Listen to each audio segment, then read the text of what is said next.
Le noir absolu, pas un ray de lumière, perte de la vue, perte des repères. Tous les sens sont troublés, l'homme aussi. C'est comme si tu te retrouvais dans une pièce sombre, toute ténébreuse, noire, et que tu dois user des autres sens. Avancer d'un pas, un seul, hésitant, d'une simplicité anodine, mais sans les yeux, ce geste devient angoissant. Pour moi, c'est la première fois justement de faire cette formation.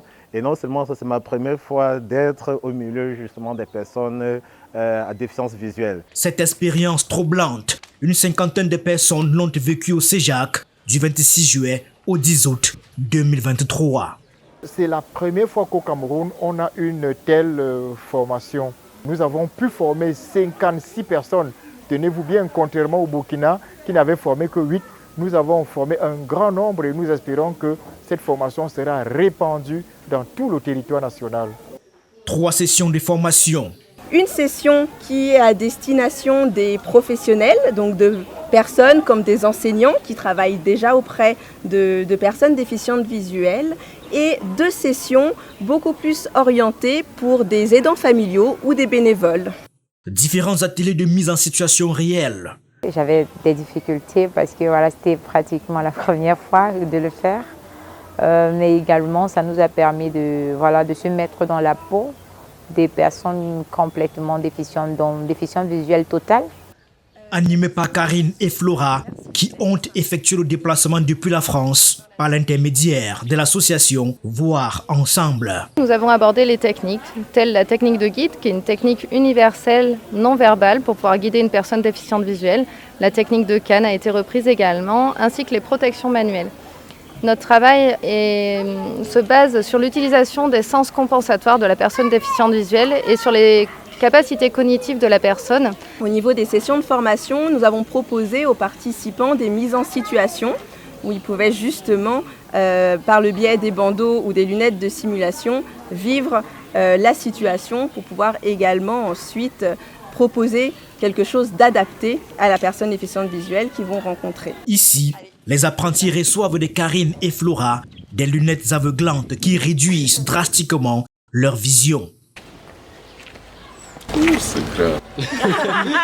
Avec ces verres posés sur l'appendice nasal, c'est le flou qui s'empare de leur champ de vision. Je vois qu'il y a des gens, je ne peux pas voir facilement les visages, reconnaître les visages. Et dans ces circonstances, on réalise que l'habilité nécessaire à l'utilisation d'une canne blanche en état de cécité est de niveau héroïque. C'est tout un schéma, voilà, c'est tout un schéma qu'il faut suivre dans la locomotion des personnes déficientes visuelles. Aujourd'hui, le Cameroun n'a pas encore le sens d'une véritable société inclusive. Les personnes déficientes visuelles au Cameroun n'ont pas assez de techniques universelles en ce qui concerne l'utilisation de la canne blanche.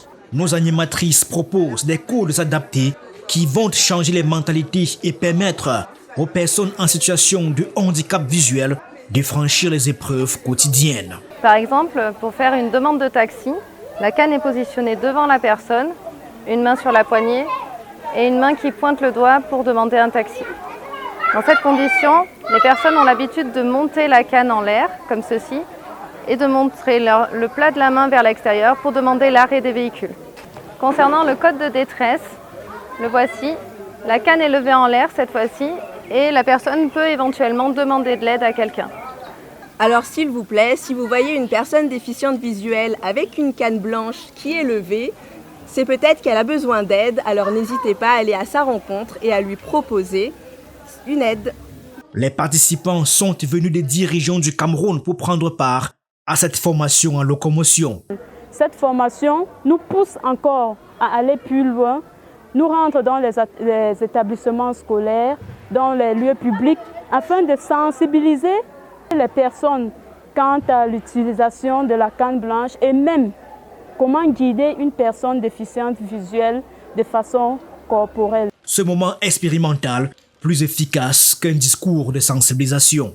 Aujourd'hui, si je me retrouve dans n'importe quel point du monde, je peux communiquer, je peux guider une personne déficiente visuelle. On nous a appris comment développer les sensations au niveau des plantes des pieds, comment développer son audition spatiale, c'est-à-dire qu'avec les yeux fermés, on peut ressentir que là, il y a un mur. Youssoufa Dodo Mohamed, handicapé visuel depuis 27 ans, vient de Garoua, ville située au nord du Cameroun. La canne, c'est l'œil de l'aveugle. Et aujourd'hui, j'ai eu la chance d'apprendre comment me mouvoir à l'aide d'une canne. C'est une formation qui est vraiment très importante pour ma sécurité, pour pouvoir être autonome. En tant que directeur d'une école pour déficients visuels, sa nouvelle mission est bien tracée. Mais avec cette technique que je viens d'apprendre, je vais aller déjà dans mon centre vulgariser et dans ma ville, dans ma région, vulgariser l'utilisation de la canne blanche. Voilà pourquoi il appartient au CEJAC et à Voir Ensemble de France de leur créer un monde plus accueillant, plus adapté. Au-delà de la canne blanche, on a fait ce qu'on appelle en France l'AVJ, l'apprentissage à la vie journalière. Bref, le système d'autonomie de la personne déficiente visuelle. Pour ce dernier jour de formation, Karine et Flora proposent de vivre une expérience d'un déjeuner dans la peau des personnes en situation de handicap visuel. Ça m'a permis d'apprendre vraiment la manière de comment les servir, comment disposer leur repas. C'est important même de leur préciser le menu. Au menu, légumes sautés accompagnés des patates et des bâtons de manioc pour vivre au plus près l'expérience de ce moment quotidien pour un déficient visuel. Les yeux bandés, le défi est de taille pour réussir à s'alimenter. Quand les yeux sont bandés, il y a l'odorat qui est mis, il y a l'éveil, il y a non seulement l'odorat, le toucher, ouais. Il y a le toucher, il y a même l'audition spatiale. Avec l'audition spatiale, on peut ressentir qu'on a posé un élément devant soi déjà. Et si le cœur vous en dit, pourquoi ne pas tenter l'expérience à votre tour d'un repas dans la peau d'un déficient visuel? L'astuce est simple. On peut se servir par exemple d'un bout de pain pour bloquer la nourriture quand on veut ramasser par exemple la nourriture dans l'assiette. Il y en a qui se servent discrètement de leur pouce, à défaut d'un bout de pain, qui se servent de leur pouce pour bloquer. Et vous allez vous rendre compte que les non-voyants mangent aussi proprement que les voyants. Lors de sa création en 1988, le CEJAC s'était donné pour objectif de défendre les intérêts des personnes qui vivent avec un handicap de la vue, de travailler à leur intégration sociale. Ces objectifs restent d'actualité 35 ans après.